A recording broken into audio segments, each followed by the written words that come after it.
السلام علیکم ورحمۃ اللہ وبرکاتہ۔ انسان کہتا ہے کہ میں بڑا ہو کے یہ بن جاؤں گا، وہ بنوں گا، لیکن یاد رکھنا جو بچپن کی محنت ہے سب سے زیادہ وہ رنگ لاتی ہے۔ جو بچپن کی محنت ہو، آپ بتائیں، آپ نے اگر ایف اے کیا ہے، بی اے کیا ہے، پی ایچ ڈی کی ہے، اگر آپ بچپن میں نہ پڑھتے تو کیا بنتے، کیا پڑھتے؟ جس انسان نے کوئی کامیابی حاصل کی ہے، اگر بچپن میں وہ محنت نہ کرتا تو کیا بنتا؟ کچھ بھی نہیں۔ اس لیے سب سے زیادہ محنت بچپن میں ہونی چاہیے۔ والدین کو چاہیے اپنے بچوں کو محنت کے رستے پہ لگائیں۔ محنت وہ نہیں کہ ہاتھوں سے محنت کرواؤ، ان سے جانوروں کے لیے گھاس کا اہتمام کرنے کے لیے ان کو نصیحتیں کرو، ان کے پیچھے ایک سوٹا ہو اور کہیں چلو بھاگو کام کرو۔ اس کام کی بات نہیں ہو رہی، اس مشقت کی بات ہو رہی ہے جس مشقت سے گزر کر بچہ ایک ہیرا بنتا ہے۔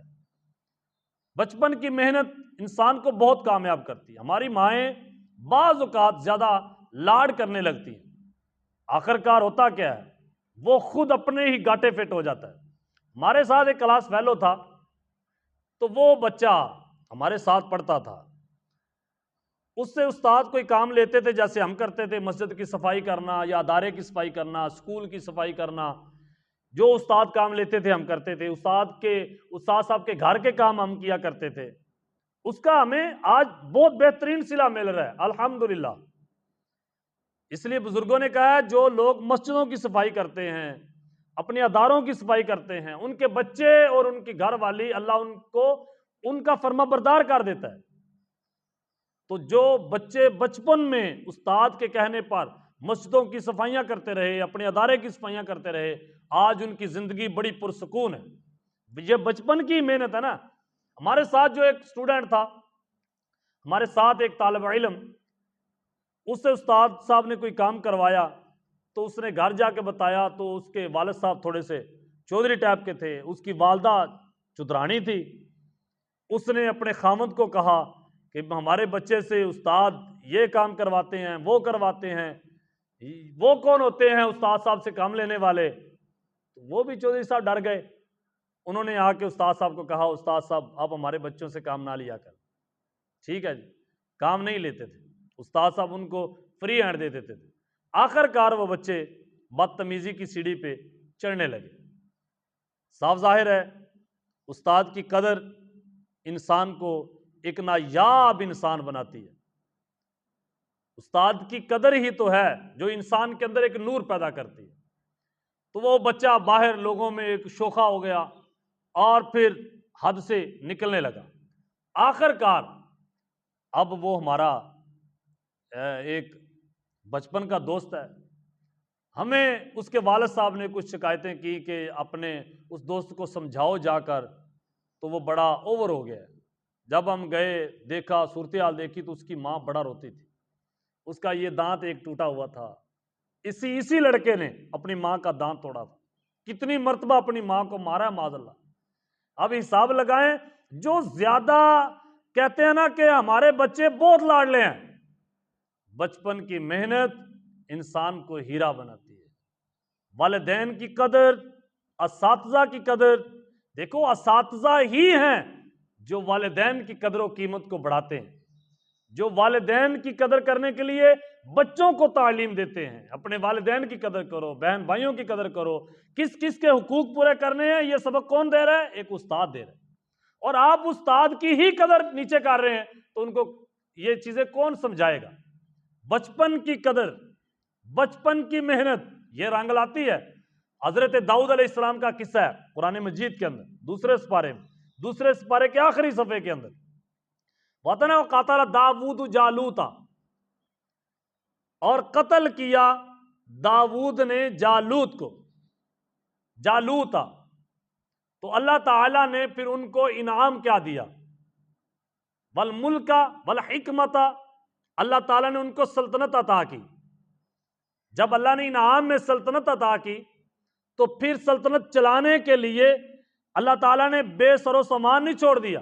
جیسے کوئی عام بادشاہ ہوتے ہیں، بادشاہ بن گئے، ملک چلانے کا پتہ نہیں، آخر پورا ملک ڈوب رہا ہوتا ہے، اور خود وہ اسی ملک میں اپنے بچے کو ڈوبنے سے بچانے کے لیے اپنے بچوں کو اٹھا کے باہر پھینک دیتے ہیں، یعنی وہ باہر لے جاتے ہیں، باہر والی کنٹریوں میں وہاں محلات لیتے ہیں، ان کو پتہ ہے اس ملک کو ہم نے جتنا ڈبو دیا ہے اس میں ہمارے بچے تو نہیں رہ سکتے، نہ ہم رہ سکتے، اس لیے اس کو ڈوبنے دیں، جو پھٹے ہیں اس کے اکھیڑ لیں، جو تختیاں ہیں وہ اتاریں، کیل سارے اتاریں، میخیں اتاریں اور سارے گھر لے جائیں، سامان اٹھائیں تاکہ اس ملک کو ڈوبنے دیں۔ ہم تو نہیں ڈوبیں گے، کیوں؟ اس لیے کہ ہمارے تو بچے باہر ہیں، ہمارے گھر بار باہر ہیں۔ تو اللہ تعالیٰ نے جب ان کو ملک عطا کیا، والملک والحکمت وعلمہ مما یشاء، تو اللہ تعالیٰ نے پھر اس کے بعد ملک چلانے کی حکمتیں عطا کی، اللہ تعالیٰ نے وہ حکمتیں، وہ خزانے عطا کیے، وعلمہ مما یشاء، پھر اللہ نے وہ بھی ان کو عطا کیا جو اللہ چاہتا تھا، اتنا علم اللہ نے عطا کیا۔ کون سا علم؟ پرندوں کی بولیوں کا علم، پہاڑوں کی آوازوں کا علم۔ اللہ نے بڑے بڑے علم سے نوازا حضرت داؤد علیہ السلام۔ تو یہ اس کا آغاز کہاں سے ہوا؟ سلطنت کا آغاز، علم کے خزانوں کا آغاز، یہ حکمتوں کا آغاز، یہ کیسے سب کچھ حاصل ہوا؟ یہ ایسے حاصل ہوا کہ یہ بچپن میں بکریاں چرایا کرتے داؤد علیہ السلام۔ تفسیر میں آتا ہے کہ جب بکریاں چراتے تو پھر ان کے ہاتھ میں ایک گلیل ہوتی، وہاں سے ایک پتھر اٹھاتے تو وہاں نشانہ لگاتے، آخر کار اتنی طاقت اندر پیدا ہوئی، اس لیے کہ ان کے اندر نبوت تھی پردے میں، ان کے اندر رسالت تھی پردے میں، ان کے اندر ایک طاقت تھی، وہ ادھر سے گلیل پکڑتے اور نشانہ لگاتے۔ ایک دن شیر آ گیا، شیر آیا تو ان کی بکریوں پر حملہ کرنے لگا۔ داؤد علیہ السلام ابھی 10-12 سال کے تھے، تو انہوں نے یوں کر کے، جب نشانہ تھا بڑا پکا، جب شیر کو یوں کر کے گلیل کا وہ پتھر مارا نا، تو وہ ان شیر کے منہ میں گیا اور جسم کو پھاڑتا ہوا نکلا، اتنا بڑا سوراخ کر دیا۔ جب داؤد علیہ السلام نے دیکھا کہ نشانہ تو میرا پہلے ہی اچھا ہے، لیکن یہ کمال بڑا عجیب ہے۔ جب طالوت علیہ السلام فوج تیار کر رہے تھے تو داؤد علیہ السلام بھی بیچ آ گئے۔ اب ان کو مان تھا کہ مجھے اللہ تعالیٰ نے بڑا نوازا ہے، میرے نشانے سے جالوت بچے گا نہیں۔ جب وہاں گئے تو جالوت سے جنگ کرنا بڑا مشکل تھا، بڑا مشکل۔ تو حضرت طالوت علیہ السلام جو اس وقت امیر تھے، جو اس وقت بادشاہ بنائے گئے تھے اس لشکر کے، تو انہوں نے اعلان کیا کہ جو شخص اس جالوت کو، یعنی دشمن کو، اتنا بڑا دشمن جو اسے قتل کرے گا، میں اپنی آدھی سلطنت اس کو دے دوں گا۔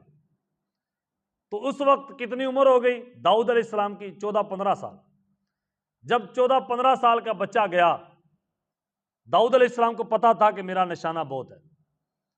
داؤد علیہ السلام نے جب پتھر اٹھایا، اٹھا کے یوں اس کی طرف چلایا نا، گلیل میں ڈال کے، جب پتھر اس کی طرف گیا، اس کو ہم کہتے ہیں گلیلا، جب گلیلا پھینکا گیا تو وہ جالوت کی، وہ اس کو زرہ پہنی ہوئی تھی جالوت نے، ایک آنکھ صرف ننگی تھی، باقی پورے جسم پر لوہے کا لباس تھا، زرہ پہنی ہوئی۔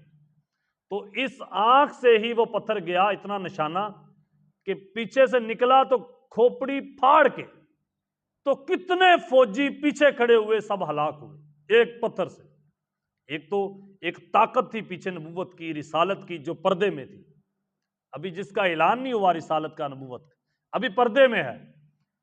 تو ایک وہ پیچھے طاقت، ایک بچپن کی محنت کیسے رنگ لے کے آئی، پھر ان کو سلطنت دی گئی۔ جب داؤد علیہ السلام نے بہترین طریقے سے سلطنت چلائی تو پھر طالوت علیہ السلام نے بھی سلطنت ساری انہی کو دے دی، پھر وہ بڑے حکمران، بڑے بادشاہ بنے۔ اس لیے سلیمان علیہ السلام کو دیکھیں، جب وہ داؤد علیہ السلام فیصلہ کرتے تو سلیمان علیہ السلام کو ساتھ بٹھاتے، حالانکہ وہ وقت ان کی کھیلنے کا تھا، کودنے کا تھا، نہیں، فیصلے کے وقت ساتھ بٹھاتے تاکہ اس میں صلاحیت پیدا ہو۔ جب وہ ساتھ بٹھاتے، سنجیدگی کے ساتھ وہ بیٹھتے، فیصلے سنتے کرتے، تو آخر کار ایک دن ایسا آیا کہ داؤد علیہ السلام کے پاس ایک فیصلہ آیا، داؤد علیہ السلام نے اس فیصلے کو جیسے ان کی سمجھ میں آیا انہوں نے کر دیا۔ تو سلیمان علیہ السلام ابھی آ رہے تھے، رستے میں دیکھا کہ دو فریقین جا رہے ہیں، ایک کا منہ لٹکا ہوا ہے، پوچھا بھی کیا مسئلہ ہے؟ بتایا کہ یہ ہے، آپ کے ابا جان نے یہ فیصلہ کیا ہے۔ فرمایا آؤ ہم فیصلہ دوبارہ کرتے ہیں، یہ فیصلہ درست نہیں، پھر دوبارہ آئے تو یہ ویڈیو لمبی ہو جائے گی، میں اس لیے وہ واقعہ نہیں بتا رہا، وہ پھر انشاءاللہ اگلی ویڈیو میں بتائیں گے۔ جب وہ آئے تو فیصلہ جب کیا گیا، یہ قرآن مجید میں ہے یہ واقعہ، جب وہ سلیمان علیہ السلام نے فیصلہ کیا تو اللہ تعالیٰ نے داؤد علیہ السلام پر جو اجرے میں جا چکے تھے وہاں وحی کی کہ اے داؤد، جو فیصلہ سلیمان نے کیا ہے تیرے اللہ نے وہی پسند کیا، یعنی اتنی صلاحیت۔ یہ کب کی محنت ہے؟ بچپن کی محنت۔ اس لیے اپنے بچوں کو بچپن سے ہی محنتی بنائیے، با ادب بنائیے، با اخلاق بنائیے، اور محنت کرنے والا، دوسرے لفنگے لٹیروں کے ساتھ پھرنے والا آوارہ نہ بنائیے، محنتی بنائیے۔ انشاءاللہ آپ کا بچہ آپ کا نام بھی روشن کرے گا، اور آپ کا بچہ دنیا اور آخرت دونوں کی کامیابی حاصل کرے گا۔